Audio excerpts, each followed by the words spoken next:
Thank you for tuning in to Exeter TV. The meeting will be starting shortly. While we wait, let's learn more about Exeter TV. Exeter TV is the town's public and government access channels, available on Comcast channels 98 and 22. Channel 98 is your channel. If you have an idea for a program, want to host your own talk show, or submit a film, we're here to get your content on television. On Channel 22, we bring you live and replay coverage of government meetings and other town updates. A third channel, Blue Hawk Media, is operated by SAU 16 and can be found on Channel 13, with all your school sports, events, and meetings. You can watch Exeter TV online at exeternh.tv, Apple TV, and on Roku. Find us on social media for extra content. Subscribe to our YouTube channel and hit the bell to get notified about live streams and new content. Tune in to our platforms every other Friday to watch the Exeter Biweekly Report, with recaps of recent events, updates from town departments, and messages from nonprofits in your area. If you head to our website, exeternh.tv, we invite you to sign up to our newsletter to receive monthly updates about new content, upcoming meetings, and more. We'd like to thank you for taking the time to watch Exeter TV and hope that you tune in to our other content as well.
Thank you for tuning in to Exeter TV.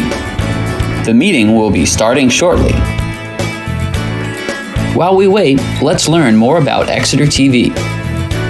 Exeter TV is the town's public and government access channels, available on Comcast channels 98 and 22. Channel 98 is your channel. If you have an idea for a program, want to host your own talk show, or submit a film, we're here to get your content on television. On Channel 22, we bring you live and replay coverage of government meetings and other town updates.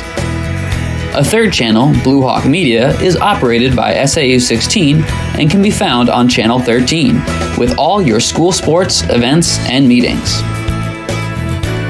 You can watch Exeter TV online at exeternh.tv, Apple TV, and on Roku. Find us on social media for extra content. Subscribe to our YouTube channel and hit the bell to get notified about live streams and new content. Tune in to our platforms every other Friday to watch the Exeter Biweekly Report with recaps of recent events, updates from town departments, and messages from nonprofits in your area.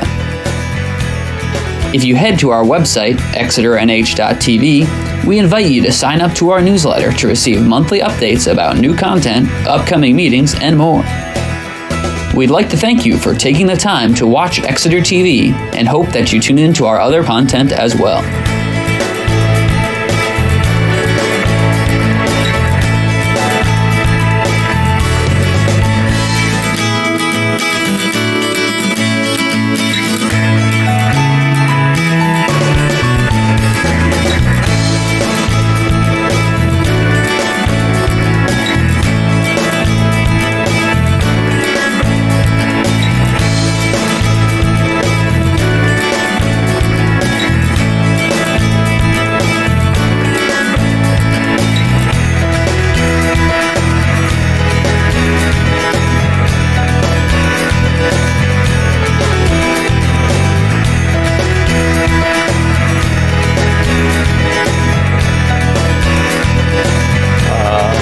It's my job to call this meeting to order.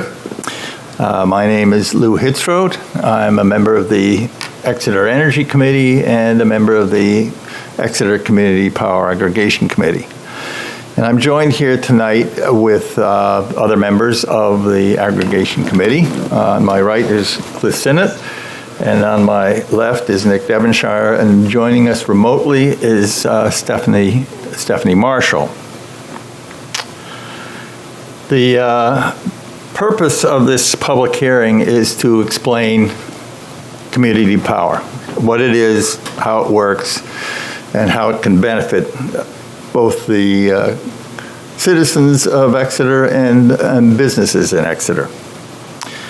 We have a PowerPoint presentation that will do most of the explanation, but I think before we move to that PowerPoint presentation, it might be a good idea to give it a little bit of background, a bit of history as to how we've gotten to this place.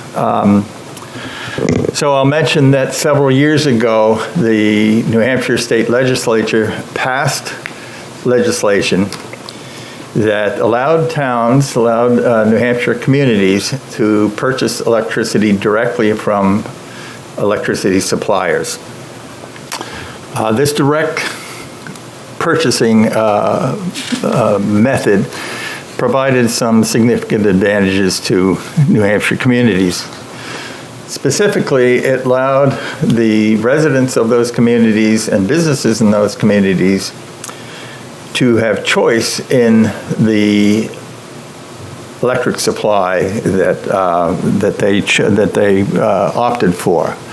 Specifically, the choice in the amount of electricity supplied to them from renewable sources. There are other advantages to a community power plan as well, and as we go through the PowerPoint presentation, I think this will become clear. But suffice it to say that as the Energy Committee learned more and more about community power, we began to recognize that community power or a community power program might be a good fit for Exeter. So we recommended to the select board that the select board form a new committee, a committee that whose essential purpose was to investigate community power and to draw up a community power plan for Exeter. In June, the select board did approve the formation of that committee. That's our committee. That's who we are, the Exeter Community Power Aggregation Committee. And throughout the summer and the fall, we have been researching community power. We've reached out to surrounding towns to see what they're doing in the way of adapting or working with community power. We've been in communication with an organization called the Community Power Coalition of New Hampshire, which has been very instrumental in providing us with information and advice about community power. And we put out some materials of our own. We produced a brochure that explains community power, and copies of that brochure can be found in the Exeter Public Library or right here in the town office building.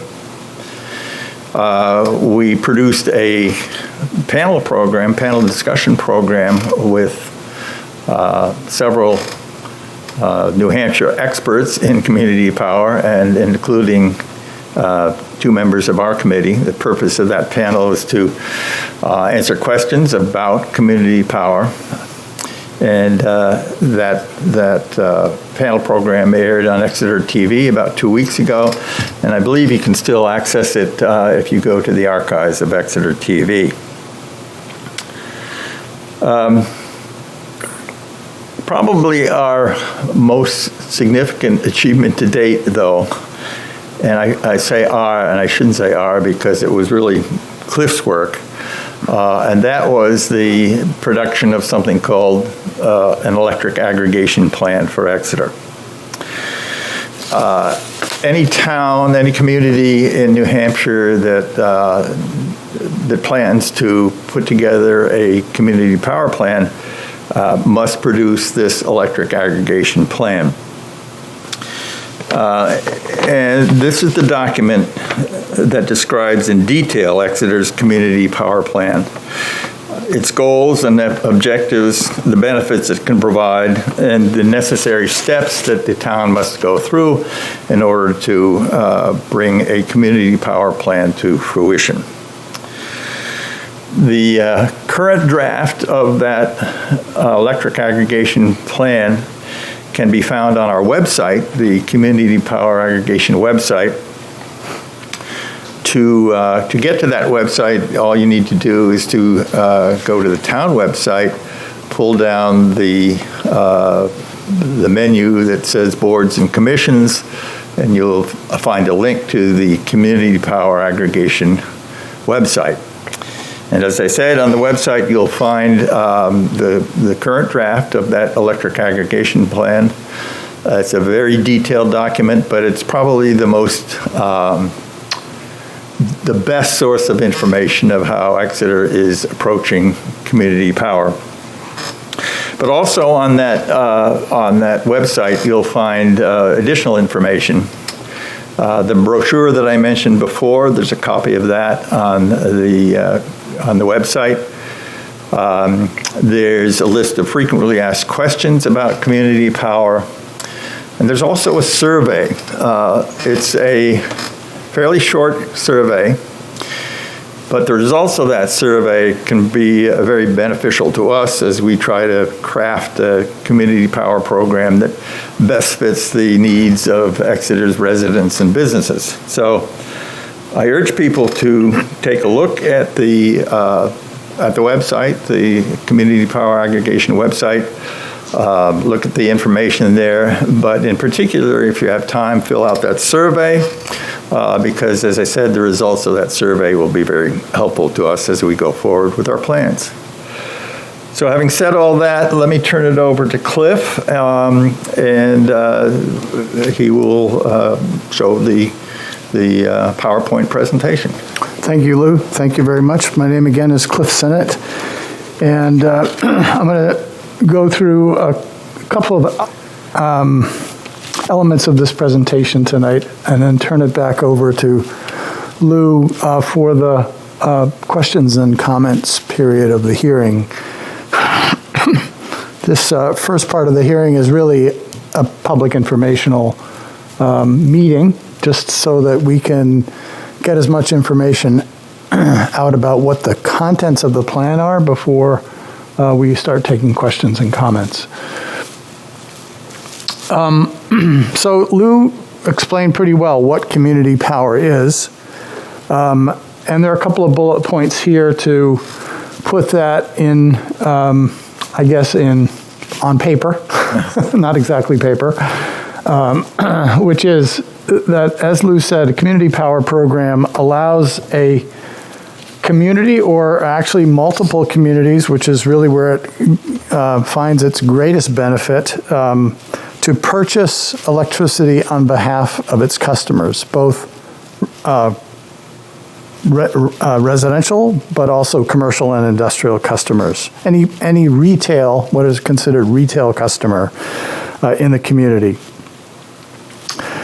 with the goal of lowering cost if possible, and more importantly, expanding access to other kinds of energy supply than that are included in our current default supply, particularly more renewable energy sources, and also potentially other kind of more innovative approaches to electricity rates. In a word, it gives the town a little bit of choice about where it buys the energy for the customers in that community. As Lou said, it was enabled in New Hampshire. It actually was enabled back in the 90s when the state went through electric deregulation, but wasn't really very realistic the way it was initially set up. And some changes were made in the law in 2019. The law, by the way, is RSA 53E, so feel free to look that up. It's going to be in the appendix. It's going to be one of the appendices of the plan, so it will be there as well. It was updated in 2019 and made some very important changes, the most important of which it allowed a community who adopted community power to consider its default power supply the default power supply of customers in the town. So in other words, they became an automatic subscriber to that power. And that helps create an immediate market for the energy that the community is attempting to buy. A useful way to think about community power is that it's a buying cooperative, especially when you consider other communities begin to join together to create a buying cooperative, a larger aggregate of customers. And it allows towns to work together to do this, and specifically that's allowed and encouraged in the law. And in many ways, that's what CPC&H, the Community Power Coalition of New Hampshire, was formed to do. And lastly, in this slide, the legislative intent for 53E was to encourage voluntary, cost-effective, and innovative solutions for local needs. So before we go forward, let's go backward just a little bit to that electric deregulation concept, which I mentioned, that happened back in the 90s. And what it did, quite simply, was separate power production, power generation from distribution of energy. So Unitil, the regulated utility that covers Exeter, is responsible for power distribution. It owns the lines and the poles and the transformers and the substations, et cetera, handles the billing, customer service, things like that. That's one side of the equation. The other is the production of power, customers can purchase power and have been able to since the 90s in the competitive market through energy brokers and resellers. And about 1 out of 10 of you out there looking at this hearing, on the average, is already doing that. But if you don't, then you receive power through Unitil's default energy supply. And last bullet is that the number is 8 to 9% in Unitil's entire system in New Hampshire has customers that are choosing to purchase their power through the competitive suppliers as opposed to default. So 91% or thereabouts purchasing through the default, so-called default supply. So again, what is community power? Well, if you look in the left column where the windmill is, it's pooled purchasing power. That's the aggregation of customers, whether it's in a single community or many communities. It provides access to competitive markets. It potentially lowers costs and improves price stability because the contracts for the energy can be longer than what Unitil is allowed under the law to have for the default supply, which is only 6 months. And there's an option to source power locally or to emphasize renewables and other features. In the middle column, Unitil continues to deliver power. It owns and maintains the power grid. It delivers generation to the load in the community, and it ensures reliable electric service through the maintenance of its system. And the benefits from community power is that there are some anticipated benefits. One is affordable and stable rates, access to green power options, renewable power options, other things like time of use rates that might be available, and in the long term, other kinds of initiatives that community power can, on its own, begin to implement. Things like local storage projects or local EV build-outs, things like that. That would be certainly up to us and up to the success of the program, up to the community, I mean. But those are all possibilities because we'd have the choice to implement those things. A useful way to look at this, a more practical way that you will immediately recognize, I think, is to look at your monthly Unitil bill. And you'll see this particular bill has a net metering component because the customer has solar panels or some alternative energy generation. But if you look at the area in the bill that's outlined in orange, that's titled electric service. That's the Unitil portion of the bill. That's the distribution portion of the bill. It handles the delivery of the electricity, the cost of having an account, that's the customer charge, the stranded cost, that's an item that gets added to the bill to pay for decommissioning of facilities, various taxes, and a systems benefit charge. System benefit charge goes to fund things like New Hampshire Saves, which residents can use to do things like weatherization of their homes or purchasing higher efficiency appliances, things like that. So that's all Unitil's side of things. And then on the next slide,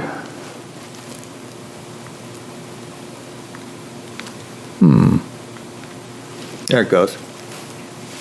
the next slide we see the electric supplier service. That's the energy cost side of the bill. And so that's what, in this particular case, is the default supply. This customer did not choose to use a competitive energy source. They're using Unitil's default supply. And really, that's a fairly simple thing. It's just the amount of energy used times the rate. I'm having a little clicker trouble here. There we go. And what's outlined in red there, that is simply the kilowatt hour rate that this customer is being charged. All the customers are the same. They'd be charged the same amount for this energy service delivery. It's the number of kilowatt hours used times the rate. But that's how you can see that even on your bill today, you see this division of the delivery service charge and all the sort of the customer charges versus the energy charge. And what all we're after here with community power is this second line, this electric supplier service. Nothing else in your bill would change.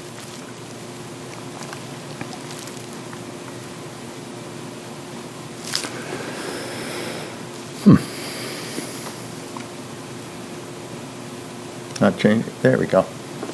So just to summarize, what is community power? 3 key points. One is that it only pertains, as I was just saying, to the purchase of electricity supply, not to how it's delivered. Unitil would continue to deliver the electricity to customers. They would continue to own and operate the distribution system. They'd also continue to provide customer service and billing.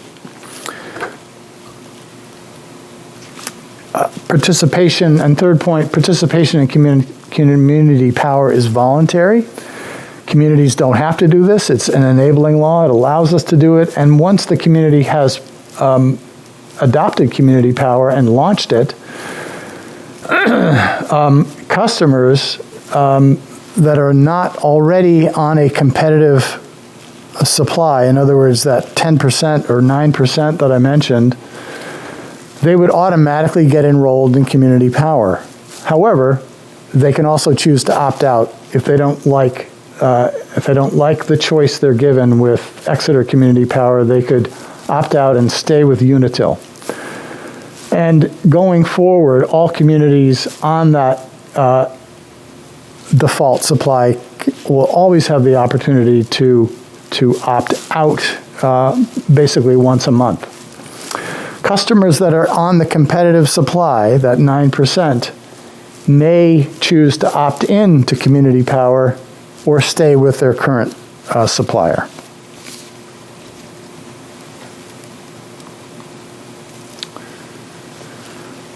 The law, RSA 53E, does do a good job of being pretty specific about how a community has to go about adopting community power. First, the select board forms an electric aggregation committee, and as Lou mentioned, that's what we are. That's what we were tasked to do, to both research this and begin the effort to work toward an aggregation plan. That's the second step. The committee is responsible for drafting a community aggregation plan, which spells out how the town would adopt community power. The third is that the aggregation committee solicits public input and holds public hearings. This is one of 2 public hearings we're going to hold, and we've, as Lou mentioned, we've done a number of other things to engage the public and get input as well, including that question and answer panel that Lou mentioned. The fourth is that the Board of Selectmen, the Select Board, decides whether or not to submit community power, the aggregation plan, to town meeting to adopt it. We plan to meet with the selectmen next week to present this, and they'll take it under advisement and make their decision. And if they decide to go forward, then they would draft a warrant article. It would be discussed at the deliberative session and then move on to town meeting. If it's adopted by the town meeting, then a whole bunch of implementation steps would kick in. There is some question about how quickly it would be implemented because the PUC has not adopted rules to fully vet how community power will work, and I think we need to wait for them to do that before it actually would launch. But once that decision was made to start it, a series of things would happen, including written notification sent to all customers about it, giving them 30 days to opt out. We'll get more into that later. Public information meeting will be held to explain all this within 15 days of that notification. And then customers, of course, would be given the right to opt out anytime within that 30-day period. And they would have the advantage of knowing what the rate will be in considering whether to opt out or not, the community power rate. This is just this is actually from the plan. Shows sort of the timeline of what we've been up to. The committee was established in June. The public information materials were worked on over the summer. Community survey is going on now. We got the utility data over the summer, not all of it that we wanted, but we have enough for the purposes of the plan. Utility data simply is demand data. How many customers of what type, basically, is what we're assembling there. The draft plan, as Lou said, was developed over the summer up until just a few days ago, actually, and that's what we're here to discuss. Public information meetings are November and December. We're going to present the plan to this select board next week, and then we'll see what happens at town meeting. After the town meeting, as I mentioned, there's some question about the exact timing of the launch or the rollout of it. And essentially what we're hoping is that the town meeting will approve the plan and the program so that we'll be ready to launch it whenever the PUC is finished with the rulemaking and the plan is accepted.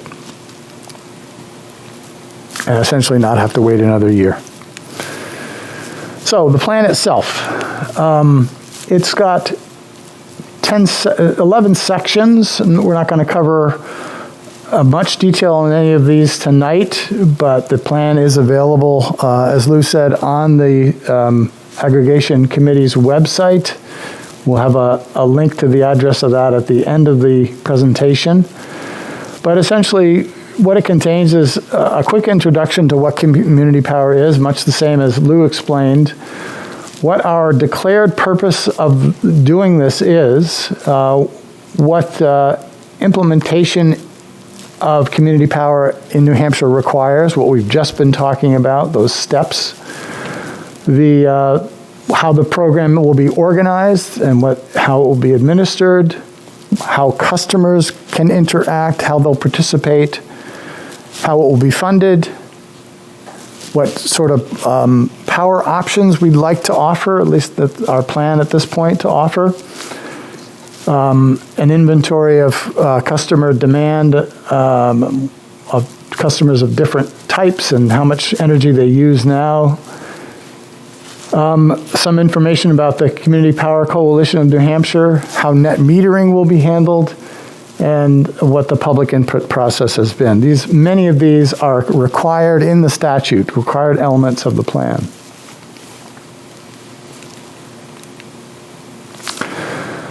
Our purpose is to really take advantage of community aggregation, to aggregate retail customers so we can provide better access to competitive supplies of electricity and related services.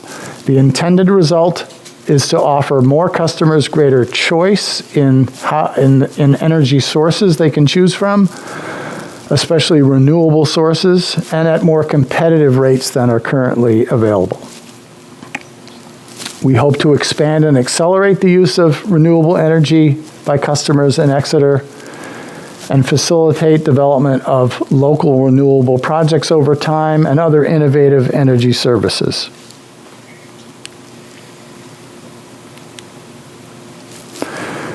There's a section of the plan that calls program parameters, and really what this is in brief, what we conceive this plan to be and what its characteristics are going to be. And this is all important stuff. One, we plan to structure this community power so that the power that we purchase will become the default supply for customers who don't opt out. So you can still opt out, but like with the current Unitil situation, the 91% of us that don't opt out would be transferred from Exeter, from Unitil's default power to Exeter Community Power. That's how the program will be structured. We'll offer innovative service and rate options to customers on an opt-in basis. So it's not just the default, we'll also be offering other energy products. And there's a little graphic that shows that later on. We plan to operate on a competitive basis, meaning that customers will be able to switch back to Unitil or another competitive supplier anytime with no penalty. I should say this applies to the default supply customers, not necessarily to the optional supply products that we might offer. They may have commitments to stay on for a year or 2 years or whatever it is, but that would be made very clear. And we'll get into that a little bit. The program will be self-funded by rates paid by participating customers. The town will not use property taxes to cover, or any fees to cover program expenses. It's a self-funded program. That's by law, by the way. Towns are not allowed to use general revenues to support community power. The town will contract for services. We're not going to build up a big staff in the community to accomplish this. It will be contracted and paid for by the ratepayers of community power. So we'll contract for services and power supplies to implement and operate the program. We may use community power of New Hampshire to provide those services. We hope to. We'll not launch, and this is important, we will not launch the program unless we find that the default rate we're able to contract for is at or lower than the existing Unitil default rate. We just don't think it's, because people will enter the program, some people without being aware of it, we want to make sure that it will do no harm to anyone by launching the default energy source. This is an organizational structure. I'm not going to go through each of these, but we'll look at a graphic and I'll speak to them. Essentially,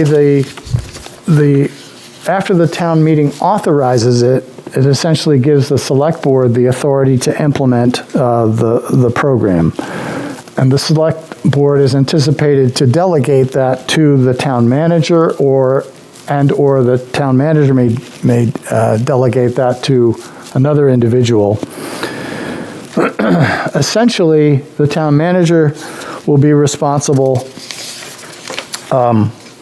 for implementing the program, for the competitive bidding process, for acquiring the services, the community power consultant and service provider services that will actually run the program, and also provide management oversight. The community power consultant, the square below that, also termed service provider in the plan, very critical piece of this organization. That's the organization that essentially, on a day-to-day basis, is implementing community power. They're contracting for the energy supply, they're handling customer communications, and to the extent that we may be working with other municipalities for aggregation, they would be aggregating that demand as well. It's very possible that the Community Power Coalition of New Hampshire will serve that role as the community power consultant or service provider, as well as the energy aggregator. That's yet to be seen. And the Energy Aggregation Committee, we potentially stay around in an advisory role to the town manager. That's how we've envisioned this structure. As far as customer notification goes, that's a very well-defined process in the plan, and it's some of this is spelled out directly in the law. At least 30 days before the program launch, all customers will be mailed notifications, which would include the default rate for Exeter Community Power compared to Unitil. Customers can use that information, decide if they want to go along with Exeter Community Power or stay with Unitil, in which case they would opt out of our program. Customers currently on a default service will be able to decline, as I just said, and we'll make that easy, either through a return postcard or online or by calling a customer service number. If a customer is already getting their power from a competitive supplier, the 9% of you out there, nothing will change unless they choose to switch and opt in. They can still opt in, but nothing would happen if they don't. New utility customers would get similar opt-out notices when they move into the community or hook up power service.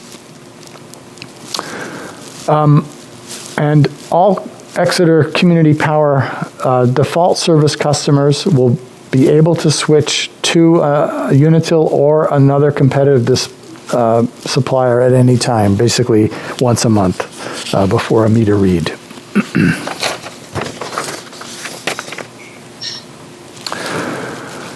Operations and funding. As stipulated in the law, customers who choose not to participate in community power will not be responsible for costs associated with the program. All costs in the program are funded through the electric service agreement negotiated by the town through its consultant, and it's paid on a per kilowatt rate. That rate is consisting of three elements. One is the cost of the energy itself, by far the largest piece. Secondly, the cost of services provided by the community power consultant or service provider. And then lastly, the financial reserve account. And that's something that community power programs have in order to build up some ability to counter energy price fluctuations as program collateral, and also to fund future energy projects that the town may want to engage in. Those three things combine to be that energy cost.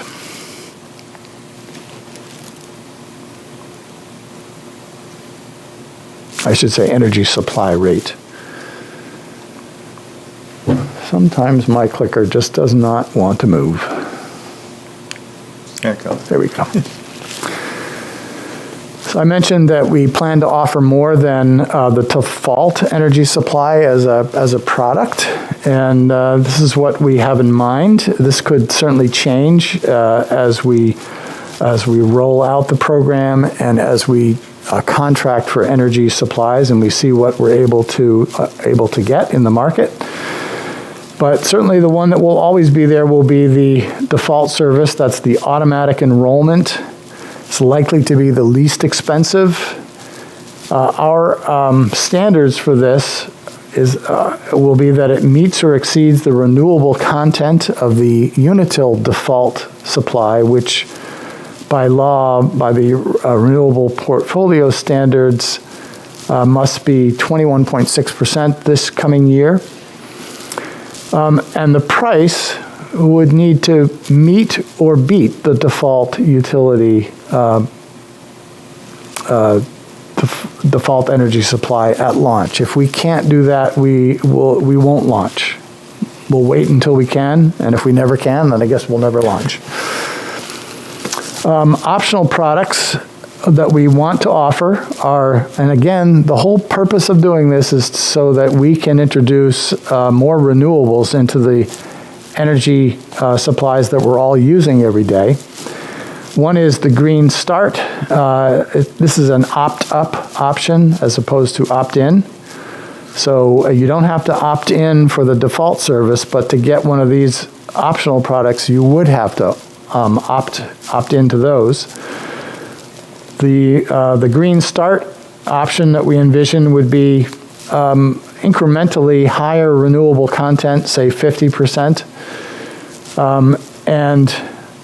and we hope that can be competitive with the default service. It will probably be somewhat more expensive, but we hope that with the buying power of many communities in New Hampshire working together, we can get that to be competitive or only a little higher than the default rate. And lastly, the Green Prime, that's another opt-up option that would strive for a much higher level of renewable energy content, 80 to 100% perhaps, and certainly it would exceed the default utility rate in cost. We don't know by how much, and what we offer there and how much renewable might depend on how expensive it is. These are all things to be determined later, but basically that's the concept of the kinds of additional products and choice we want to offer residents in Exeter, or customers in Exeter. Last slide, and that is what are our next steps and where have we been? So we went through a study phase, and that's when the aggregation committee was formed. The selectmen formed that in June 2021, and also at that same time joined the CPC-NH as a founding member. During the development and community education phase, the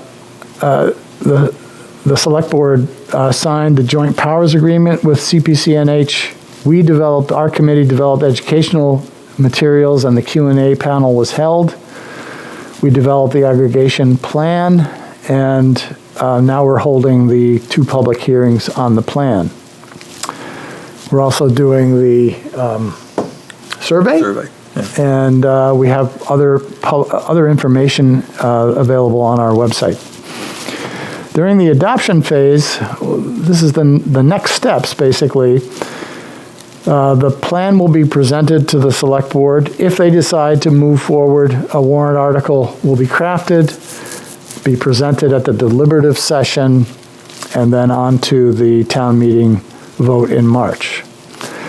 And then the implementation phase, and again, as I said earlier, the timing of this is a little uncertain, but if approved, the town would submit the plan for PUC acceptance.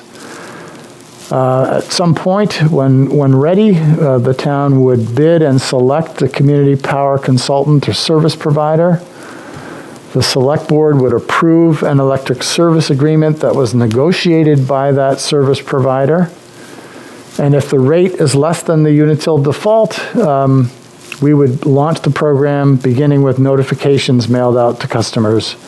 There would be public meetings during that 30-day period, and then the program would start.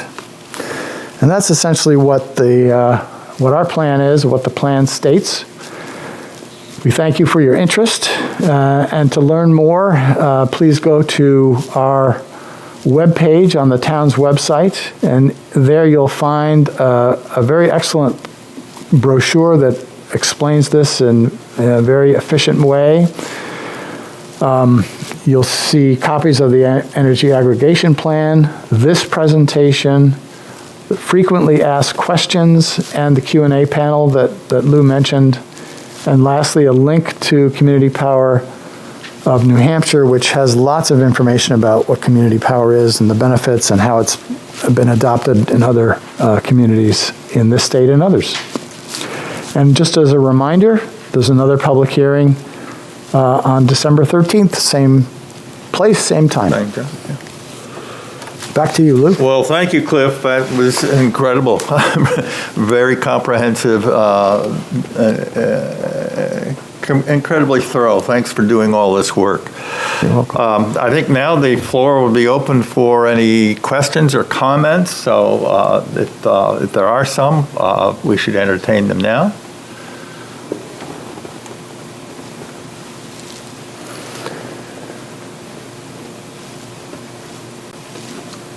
Do we have a way of seeing if... I don't think so, because I don't think it's a Zoom. And hearing none, I would... One thing we might want to do, Lou, is did you say you'd be willing to accept comments? Oh, absolutely. If there are viewers who don't have the opportunity to participate now and bring their questions forward or their comments, I would certainly be willing to accept questions and comments through email. I will give you my email address. It's L Hitzroth, like my name. I'll spell that out. It's a tough name. LHITZ, Z as in zebra, ROT, at Exeter.edu. So if anyone has particular comments or questions that they'd like to present to us, please email me and we'll try to get back to you as soon as we can. I don't know, Nick, are there any additions you would like to add to Cliff's comments or many other things that we should bring forward now? No. Or Stephanie, for that matter. I know Stephanie's somewhere out there. And Stephanie, any thoughts that you have? Any other items that you think we ought to add to what Cliff said? No, I think it was very thorough. I think our hope really is that the information we present is done in a way that's clear, that people can really understand it, and feel free then to ask questions. It is it's a bit of a complex language for people who don't know all about electrical supply and that. But I think if people have thoughts or comments on how we could explain things more clearly or in a language that is easier, we'd certainly like to know that as well. Yes. Amen. Good point. Actually, I have just one thought that I had that came forward that I wanted to add, and it has to do with the reserve fund. As Cliff said, there will be the opportunity to put forward a reserve fund that can be used for a variety of things. The important thing is that it's a reserve fund that the town has the choice as to how to use it. Now, some of it may be used for basically risk management early on in the program, but as that reserve fund grows, it is a fund that the town can determine, the town can use for projects that the town chooses. And so it's another aspect an important aspect, I think, of choice that is now available to the town and to residents of the town. So I just wanted to point that out. Any other things? Well, I think we can conclude the meeting. Do we have to do that in any formal way, or can Close the hearing, I think. I think we just close the hearing, and that's it. So thank you for your attention. Did you have any? You didn't? Did you have any? I asked if you had any questions. Okay. Okay. Very good. All right. I think they know that they can close up the session. Do we tell them that we're done? I'll tell them that we're done. Sure. Hello. Hi. Thank you.